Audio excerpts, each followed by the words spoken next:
Hey, I'm going to show you the Photogrammetry Project. So the Photogrammetry Project is going to come and look like, whoops, this.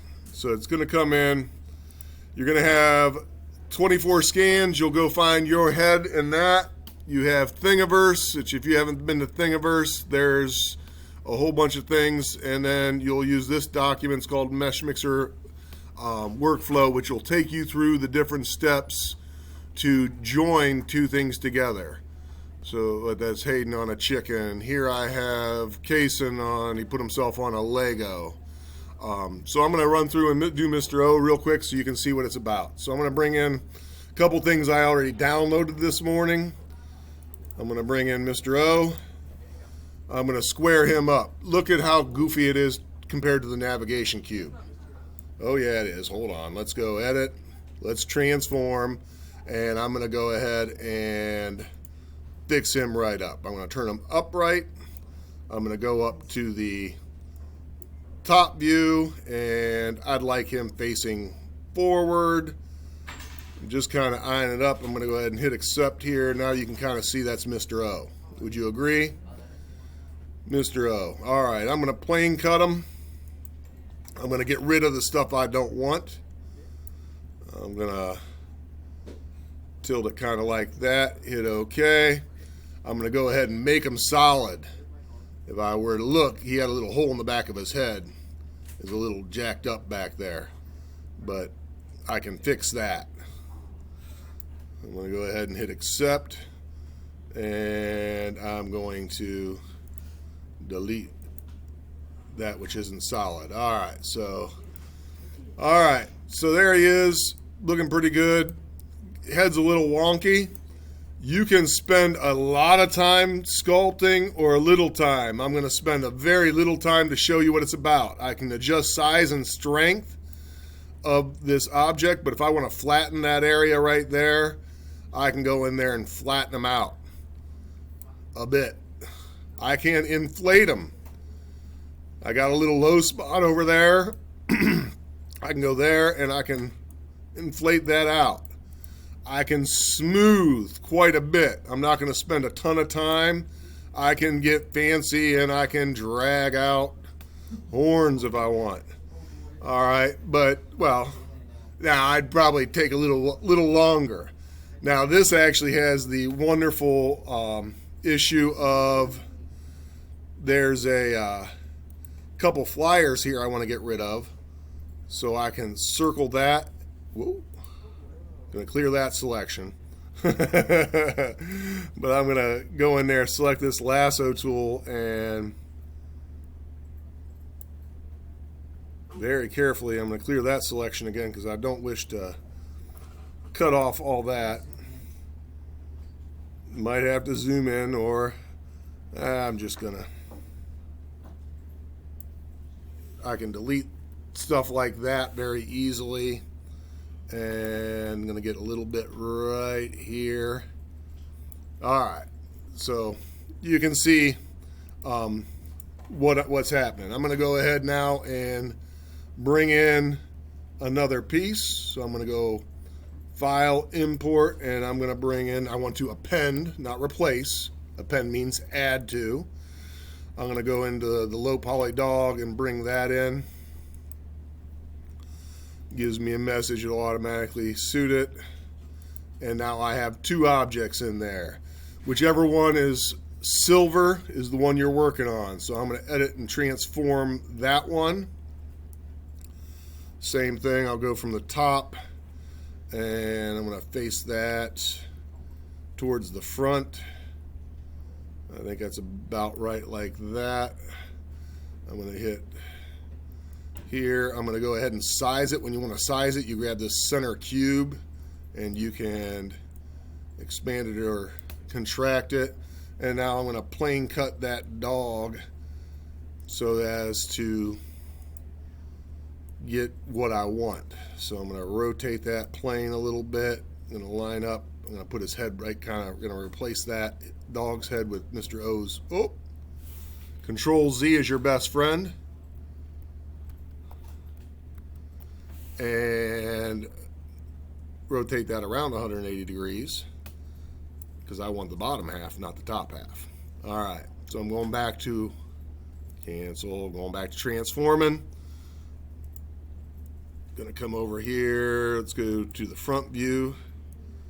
I'm gonna line that up. I'm gonna go over to the side view.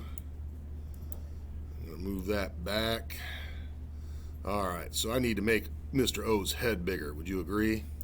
I think that's the best way of doing it. So to work on O's head, I'm gonna click on that, edit, transform. I'm looking at that. If you want to go finer increments, you can always type. So that's negative 0.025. I want to split the difference and go negative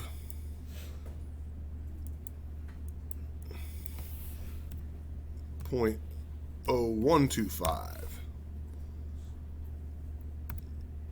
I think that's pretty good.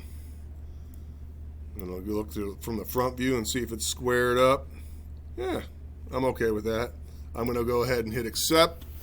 I'm going to shift click on the dog's body now. It brings up a whole new thing. I'm going to hit combine. That makes it one object. I'm going to hit make solid. Make solid will take a little bit of your resolution. If it takes too much, you can move this mesh density, which just means it gives you a whole lot more triangles. If I move mesh density up, solid accuracy up, and hit update, it'll bring back any resolution that I lost. Again, if you look, this has over 500,000 triangles making, or little polygons making this up, and that brings up some clarity. But I'm going to go ahead and accept that. I'm going to do just a tiny bit of sculpting. Again, I'd spend a lot more time if I were really I'm just kind of showing you. I'm going to use robust smooth and go in. Whoa, that's a bit big. I'll move that size down quite a bit. And you learn to play with this. Again, your best friend is Control Z. You're gonna, you're dealing with a new technology altogether. We haven't done this program. You're gonna make lots of mistakes as you do that. But I'll go in there and flatten out and take some time. I can bring some examples down from past students, and you'll see that there's been some really good stuff. Would rather you not all put your head on dogs. Go look around Thingiverse and find things that really speak to you.